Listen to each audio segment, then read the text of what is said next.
টকাটো আৰম্ভণি যিসকলে 10,000 টকাটো ভালকৈ খৰচ কৰিব নিজৰ স্বামীৰ ব্যৱসায় আছে তাতে খৰচ কৰিলেও হ'ব ঘৰত হাল পাতিলেও হ'ব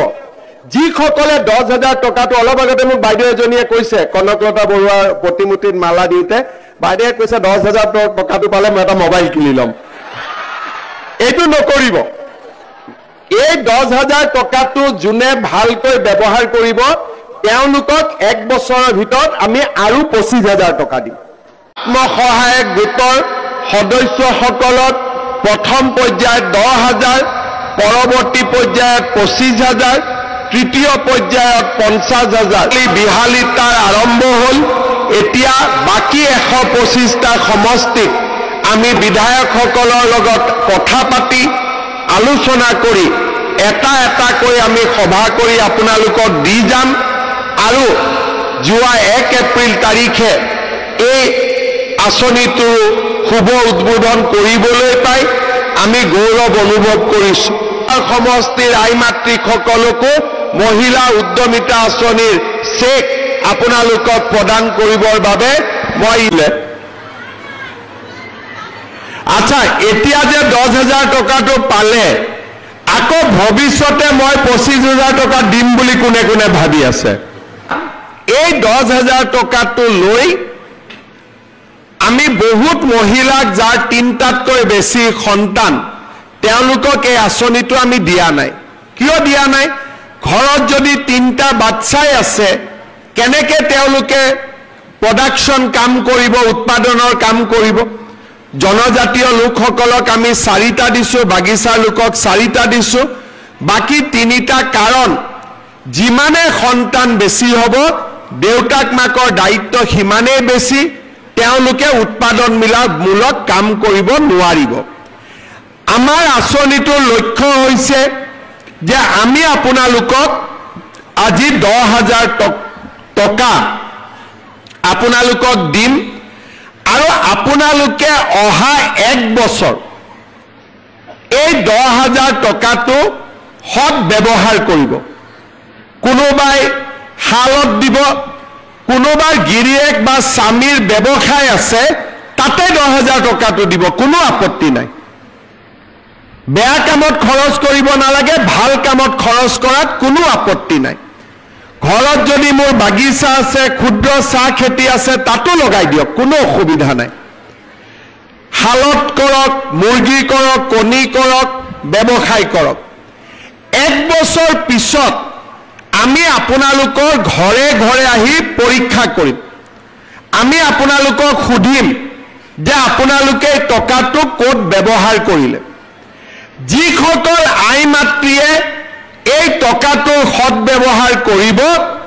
অহা বছৰ তেওঁলোকক আমি 25,000 টকাকৈ তেওঁলোকক আমি আগবঢ়াম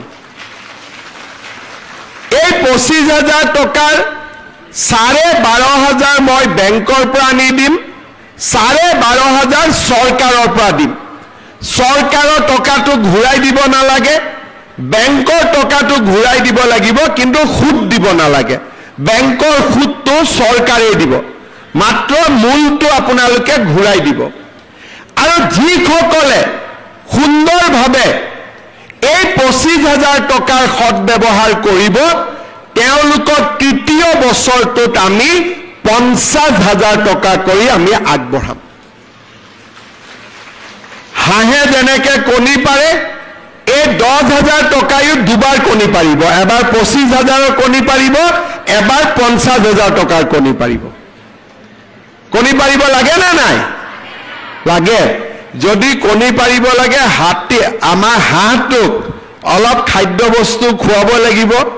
আৰু তাৰ অৰ্থটোৱে হ'ল যে এই টকাটোৰ আপোনালোকে সৎ ব্যৱহাৰ কৰিব লাগিব কাকো খুৱাব নালাগে মাত্ৰ নিজে নাখালে হ'ল নিজে ইয়াকক জনাবলৈ পাই ভাল পাইছো যে সমগ্ৰ অসমতে এই আঁচনিটোৰ জৰিয়তে প্ৰায় 30 লাখ এগৰাকী দুগৰাকী নহয় 30 লাখ মহিলা উপকৃত হ'ব বিহালীত কিমান পাব একা আজি 23,000 300 গৰাকী মহিলাই আজি বিহালী 10,000 কৰি লাভ কৰিব, তাৰ মানে 230 কোটি টকা। মোৰ ঘৰত আহোঁতে 10,000 লাগে, কিন্তু যদি 10,000 আৰু 23,000 পূৰণ কৰি দিয়ে 230 কোটি টকা। আজি বিহালী সমষ্টিত আপোনালোকে 230 কোটি টকা লাভ কৰিব। আমি সকলোৱে যদি টকাটো হিচাপ কৰোঁ, এজনৰ ঘৰত 10,000 আহিব, কিন্তু সকলোৱে যোগ বিয়োগ কৰি দিলে 230 কোটি টকা আজি আমাৰ বেংকটোত লেনদেন হ'ব। মই পুনৰবাৰ কম দিনৰ ভিতৰতে বিহালীত আমাৰ ৰেভিনিউ চাৰ্কুল এটা হ'ব গৈ আছে। ইলেকশ্যনৰ সময়ত মই 100 কোটি টকাৰে বিহালীৰ ৰাস্তা ঘাট বনোৱাৰ প্ৰতিশ্ৰুতি দিছিলোঁ, 50 কোটি টকা মই মুকলি কৰি দিছোঁ, আৰু কম দিনৰ ভিতৰতে আৰু 50 কোটি টকা মই বিহালী সমষ্টিলৈ মুকলি কৰি দিম। বিহালীত নতুন কলেজ হ'ব, আৰু ইলেকশ্যনৰ সময়ত মই আপোনালোকক কৈছিলোঁ যে ৰেলৱে ষ্টেচনত ৰেল ৰখাব লাগিব, তাৰো কাম মই কৰি আছোঁ। ভগৱানে কৰিলে সেই কামো আপোনালোকৰ হৈ যাব। অৰ্থাৎ যি কথা কওঁ সেই কথাবিলাক আমি পূৰণ কৰোঁ। কংগ্ৰেছীয় মানুহবিলাকে মোক মাজে মাজে কৈ থাকে, এই হিমন্ত বিশ্ব শৰ্মাই সপোনত যি দেখে তাকে কৈ থাকে। আৰু সঁচা কথা, মই সপোনত যি দেখোঁ ৰাতিপুৱা তাকে বাস্তৱত ৰূপায়ণ কৰাৰ বাবে চেষ্টা কৰোঁ।